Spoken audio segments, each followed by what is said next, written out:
I have a special guest, Dr. Gradowski. Thank you for coming to my channel. You're welcome. Thank you, sir. For my first question, what was the reason that you became a doctor and why pathology? That's a long story, so I didn't take the direct path. I think a lot of people know they want to be a doctor early on in their lives and sort of go down that pathway. Um, Long story short, I wanted to be a chemical engineer. Okay. Um, I got to a reactor design class and a differential equation class.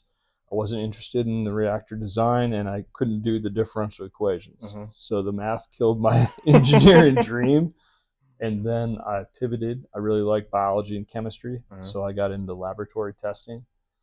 And from there, I actually ended up going to grad school, taking a research job. And during that research job, I went to the grand rounds for the oncology patients. Okay. And I'm like, I want to do what those guys are doing because they're making a diagnosis and they're helping people.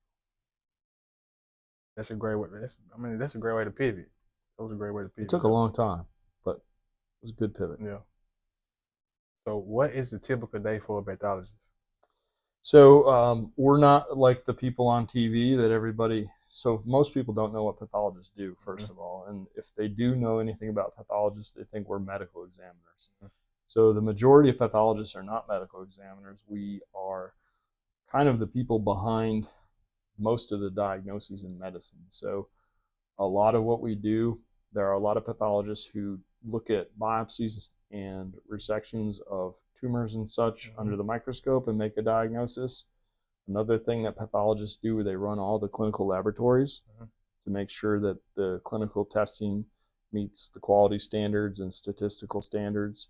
And then the third thing that we do is we oversee all the transfusions of blood to make sure that the patients get the safest blood possible. Was there any other career path that you would have taken besides this one, but you kind of just touched on it? Well, I did. I'll be honest with you. In medical school, you do rotations. I really liked surgery. So you could have been a surgeon. Well, I don't know.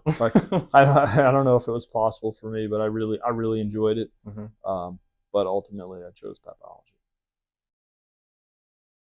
I'm kind of lighten the load right quick.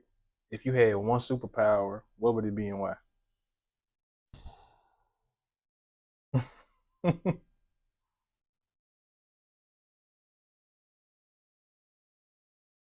Pass. Let's come back to that. Okay. I'll think about it. Do you have a go-to podcast, book, or a show that you're currently binging?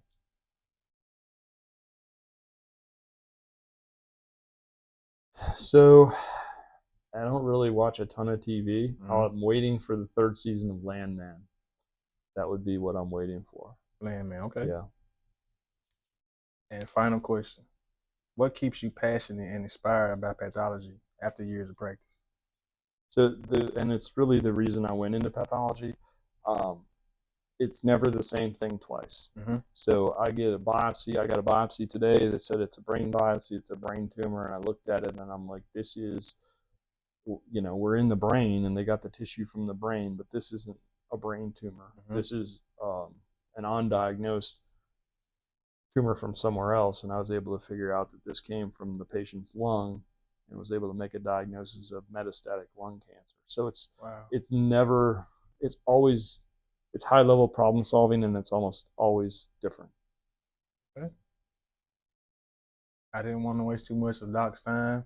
He's a very busy person. He's been a great mentor to me. Every time I needed something, he always has his door open, open door policy. Given the fact that he's always busy, he's always been open to me. So I definitely appreciate this. To all the youth out there who may be looking into pathology, growing up, and want to choose the same path the Doc has chosen, it's a great field. This is a great person, so I'm definitely thankful to being able to interview you today. So I passed on one, the superpower. I would say that if I could choose to have a superpower, I'd want it to be for all the doctors that I work with, and that's to have humility, remain humble, treat every one of these samples like it's someone you really care about, and that's what motto we try to live by. Thank you, Doc.